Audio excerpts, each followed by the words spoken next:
Hello, it's Chad again. We're going to talk about how to type yourself and the best way to type yourself and understand your type and to not use online tests and to understand the functions and to identify your dominant function is the easiest way. So, before I jump into detail, I'm going to tell you again, do not take online tests unless you want to be really confused or just do it to see what the test, how wrong the test is, because there's like a 75% likelihood you're going to test wrong. The reason why. Here's the reason.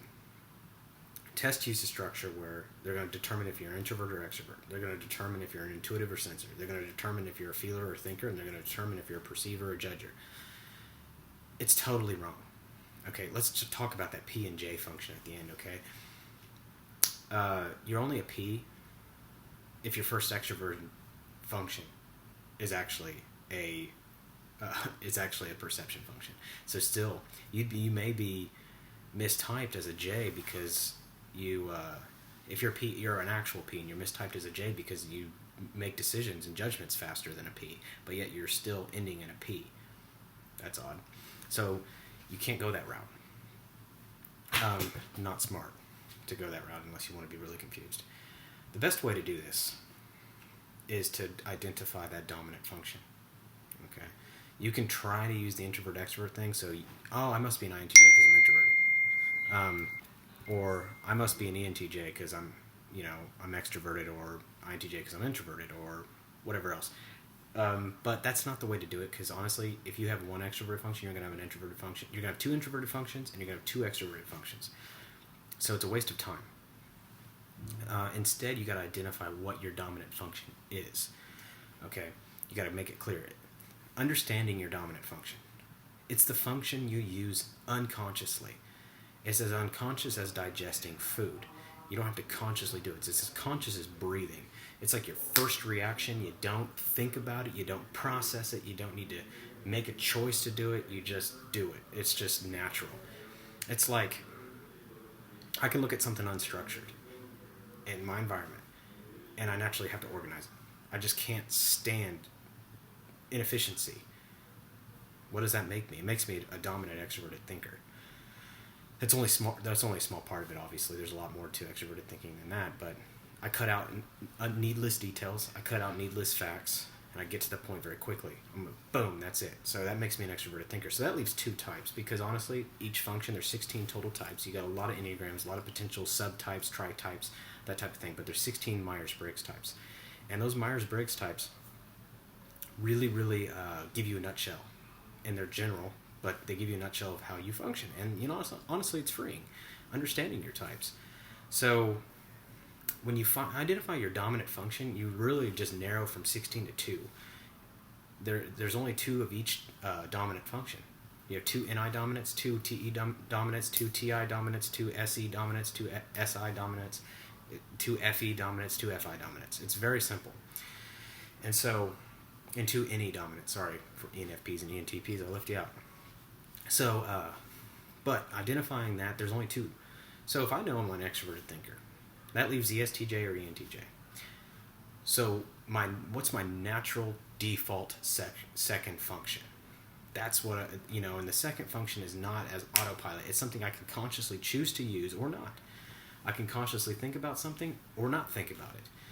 And it's a perception function for me. Obviously, it's either SI, which is recalling past data and relating it to the current,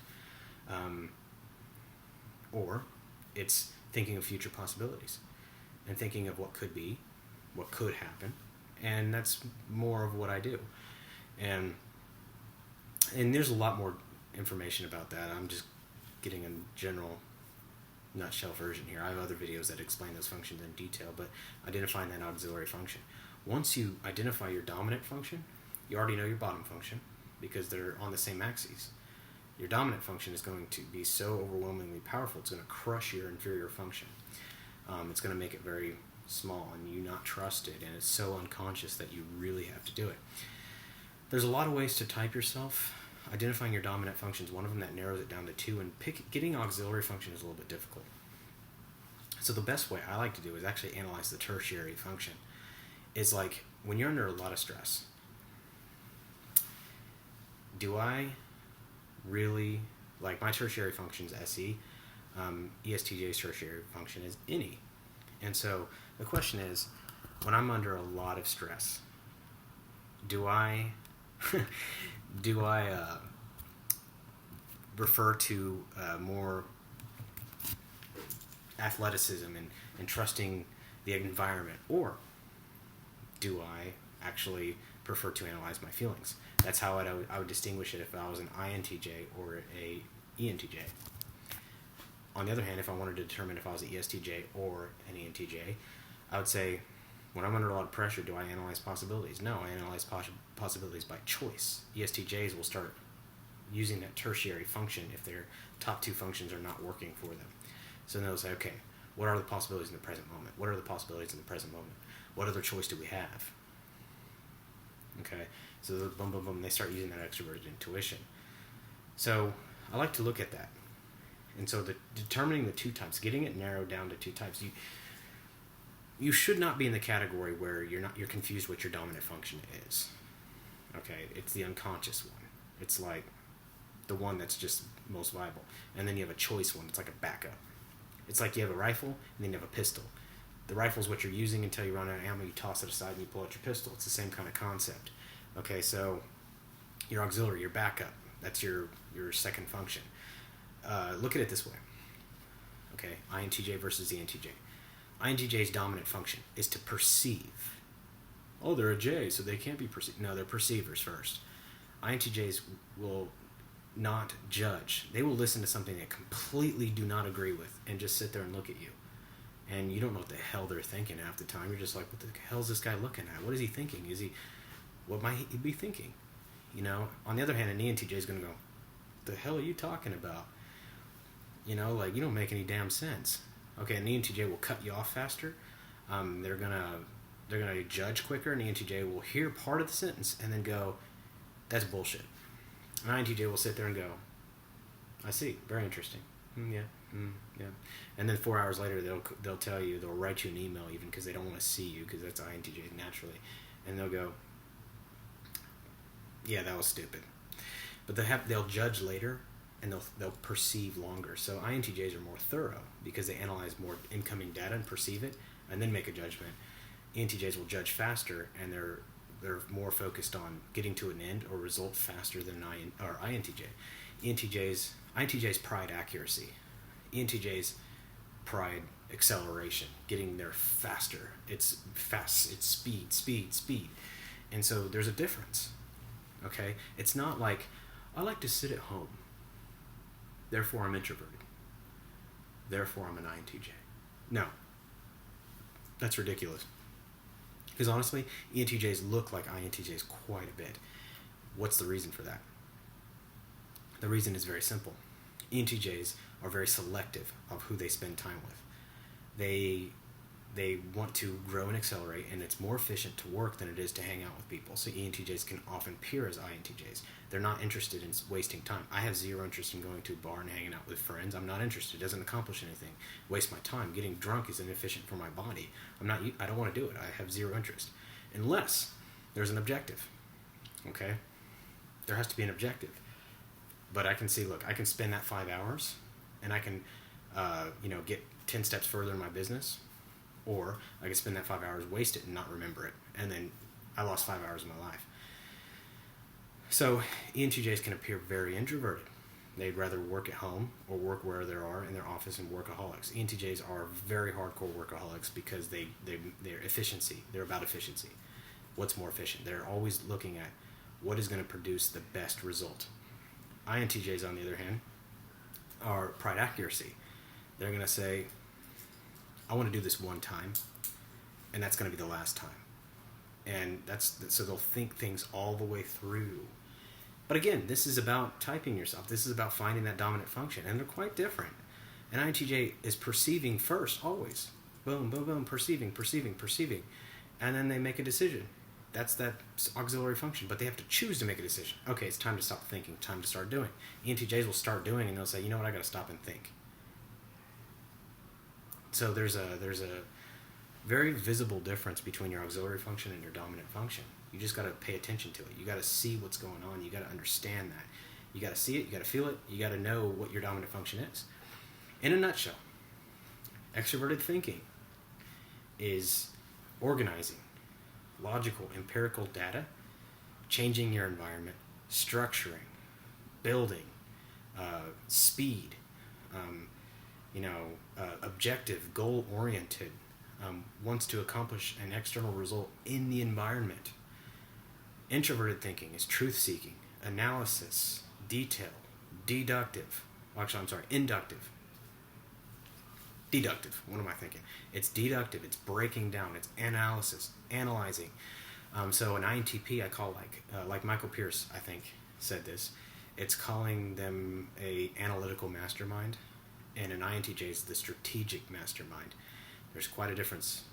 The INTP is breaking down because they introverted thinking. They're breaking things down, and they're understanding it. And they're understanding every angle of it and how it works and how it flows with each other and how this particular fact relates to this fact and the integration of both facts to create the best fact, to find the truth of those. Intuition. Extroverted intuition is about possibilities.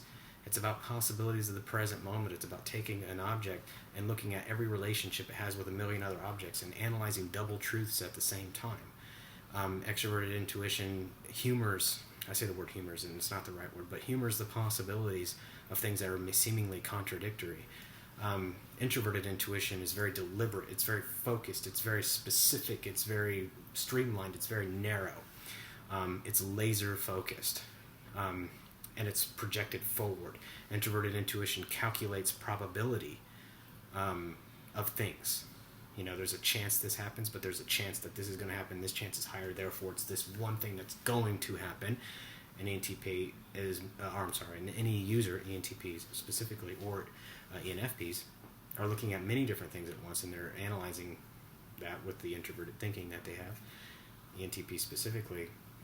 But they're looking at many relationships between things in the environment and the possibilities of that, what it could be. Introverted intuitives, on the other hand, are looking, streamlining. They're filtering everything out based on a single frame of reference, a single point. And they focus. Everything else tunes out. It's like a Zen-like state. You'll see a lot of NI dominants. They're very unlikely to freak out. Or NI users in general. They focus more specifically. And they kind of look like they go get tunnel vision, because they do. I don't remember the guy's name, but one of the Myers-Briggs experts stated that they go into a Zen-like state.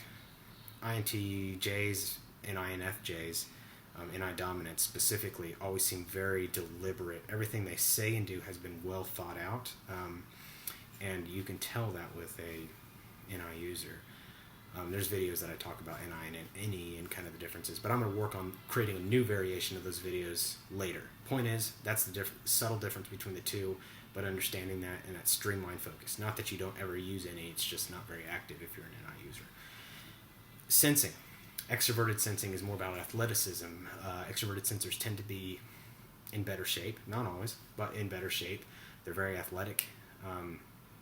They're concerned with aesthetics, appeal, looks, artistic work, music, things that pertain to the five senses. Introverted sensing is more about not what's physically coming at you or anything like that. It's more about frame of reference, a single point in the past, very related to introverted intuition, except it's not possibilities of what it did happen. It's more photographic. It's more, this is the specific details of this specific circumstance, and then how it relates to the present moment. Okay, we'll get into details about that later too.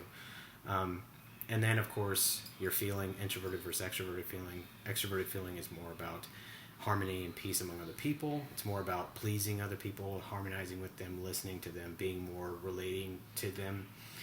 Introverted feeling is about your own feelings, your own perception, your own judgments related to your own values, and less about harmony, less about caring what other people think.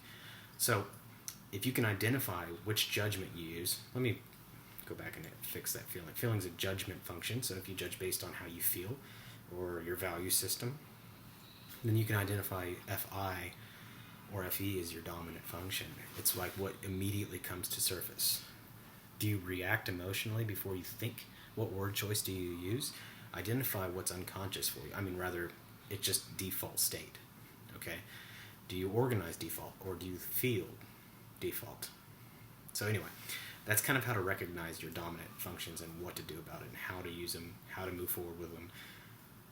Once you do that, you know your inferior function. Then you got to identify your middle two. And sometimes it gets kind of messy. If you're trying, the middle two is the hardest, honestly, because they're very close. But one is like the pistol, and the other is like the knife in your boot. You actually have to make an effort to get the knife out. The pistol's right at your hip. You can pull it out immediately. But the other one, you have to lift your pant leg up and then pull it out of your boot. So it takes a little more work to get that unconscious function to start working. So to identify those middle two functions, all you have to do is analyze times and periods under stress. What did you do default? If your pistol wasn't working, it jammed up or whatever, what did you do default? Did you like I'll resort to extroverted sensation as my tertiary function naturally. That is my looking at more doing things. If I want to analyze the teachers, I want to get active. If I'm feeling super stressed and I can't think of possibilities, I got to go take a run, or I got to go feel something, or that's naturally that extroverted sensation. And so that's kind of a nutshell of how to type yourself. I have a process about typing yourself that I'm refining, so it's a little more sophisticated than this, but it's actually easier to use. But in the meantime, you just identify your dominant function and then figure out your pistol, figure out your auxiliary function. And once you do that, you're going to be able to really type yourself. If you need more help on the functions, there's plenty of stuff on YouTube to find out. I'm going to make videos in the future about each function. More specifically, I'm going to improve the videos I've had in the past because they're crap. And then I'm going to streamline this. As of to date, as of even this video, they all have been ad-lib. I've never planned anything out. I've never organized it to make it. It was just a hobby, but now I realize that I'm getting requests for different things, and I need to take it a little more seriously. So with that being said, I'm going to put a little more effort into giving you guys consistent and very valuable information. And I'm so thankful that the people that have commented on my channel see this information as valuable. But I'm going to tell you I can do 100 times better. So you can expect that coming up in the next few weeks. It's going to take a little more planning, so I'll be a little slower, but ultimately I really want to get this information out to you and what's kind of stuck in my head. So this is one of the last ad-lib videos I'll do, and in the meantime, we'll see you next time.